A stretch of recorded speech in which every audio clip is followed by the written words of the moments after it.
नमस्कार दोस्तों, सेविंग गुरुजी चैनल पर आप सभी दोस्तों का हार्दिक स्वागत है। दोस्तों, आज हम नेशनल पेंशन स्कीम या एनपीएस योजना के बारे में जानेंगे। आज जानेंगे कैसे करें इसमें निवेश, कितना पैसा आपको मिलेगा और कितनी मिलेगी भविष्य में पेंशन। दोस्तों, एनपीएस स्कीम जो कि 2004 से सभी सरकारी गैर सरकारी लोगों के लिए जो पुरानी पेंशन योजना है उसको ख़त्म करके नई पेंशन योजना सरकार के द्वारा लाई गई। और देख लेते हैं कि आज ये योजना किस तरह से ये कार्य कर रही है। सभी से अनुरोध करूँगा, हमारे चैनल को सब्सक्राइब कर लें और बेल आइकन क्लिक कर लें, जिससे आप हमारे लगातार नोटिफिकेशन प्राप्त कर सकें। तो दोस्तों, सबसे पहले बात करें एनपीएस योजना या नेशनल पेंशन स्कीम। ये दोस्तों जनवरी 2004 में सरकारी कर्मचारियों के लिए ये शुरू की गई और जो पुरानी पेंशन योजना थी उसे ख़त्म कर दिया गया।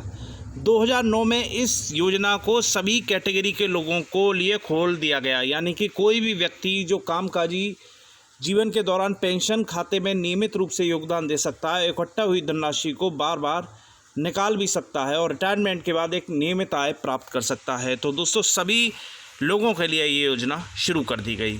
अब देख लेते हैं योजना में कौन कौन शामिल हो सकता है। दोस्तों, सबसे पहले 2004 में जब ये योजना शुरू हुई थी तो केंद्र सरकार के कर्मचारी और राज्य सरकार के कर्मचारियों को इस योजना में लाया गया था, लेकिन 2009 में इस योजना को व्यापक रूप दिया गया और निजी क्षेत्र के कर्मचारियों और आम नागरिकों के लिए भी ये योजना शुरू की गई। दोस्तों, इसके अलावा भारत का कोई भी नागरिक रेजिडेंट या नॉन रेजिडेंट इसकी स्कीम में निवेश कर सकते हैं। 18 से 60 साल का कोई व्यक्ति निवेश कर सकता है। केवाईसी के बाद नागरिक इस योजना में एम्प्लॉयर के समूह को भी इसमें शामिल किया जा सकता है। एनआरआई या नॉन रेजिडेंट इंडियन को भी इस स्कीम में निवेश कर सकता है। आरबीआई द्वारा फेमा द्वारा नियमित जो गाइडलाइन है उनका पालन उसे करना होगा। अब बात करते हैं एनपीएस योजना के बारे में। तो हमने जान लिया। अब इसमें दो प्रकार के खाते होते हैं या दो प्रकार के टीयर होते हैं, टीयर 1 और टीयर 2। तो दोस्तों, एनपीएस में टीयर 1 जो योजना है वो 60 साल की उम्र तक, जिसमें निवेश आपका फंड रहेगा जो आपका एम्प्लॉयर काटता है या आप खुद जमा करते हैं, और 60 साल से पहले इसे विड्रॉल नहीं किया जा सकता, मतलब इसमें से कोई भी धन निकाला नहीं जा सकता। टीयर 2 जो एनपीएस खाता है वो एक बचत खाते की तरह काम करता है। ग्राहक को अपनी ज़रूरतों के हिसाब से वहाँ पर पैसा निकाल सकता है। तो ये दो खाते होते हैं यहाँ पर। अब एनपीएस से मिलने वाला फ़ायदा, एनपीएस योजना में अगर कोई निवेश टीयर 1 या टीयर 2 में करता है तो उसमें क्या होगा।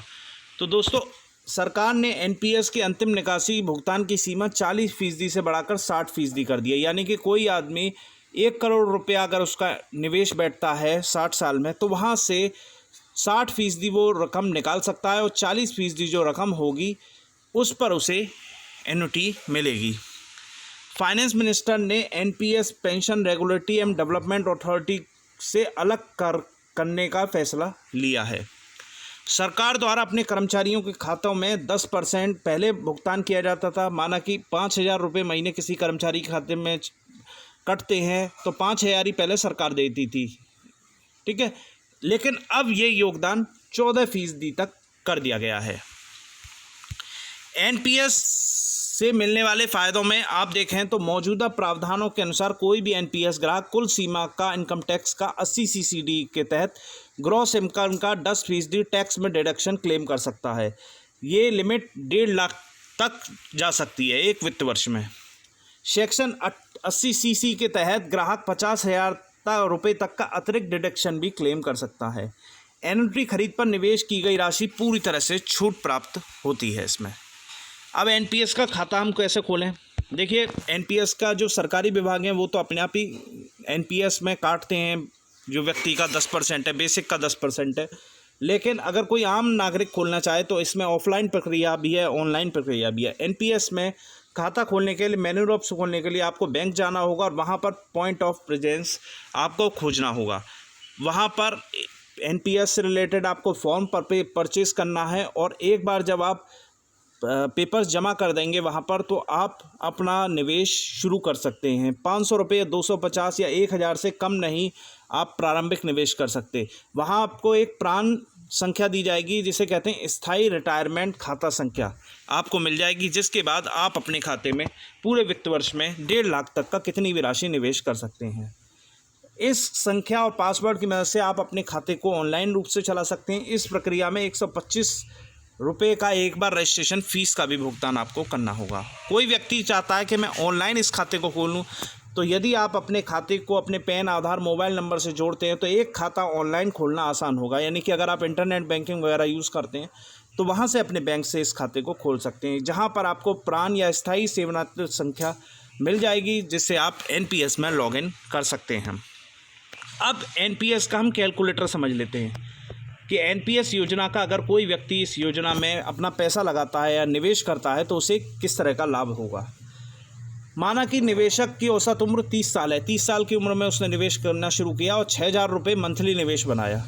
30 साल बाद जब वो रिटायर होगा 60 साल की उम्र में, तो उसने 30 साल तक इस योजना में निवेश किया।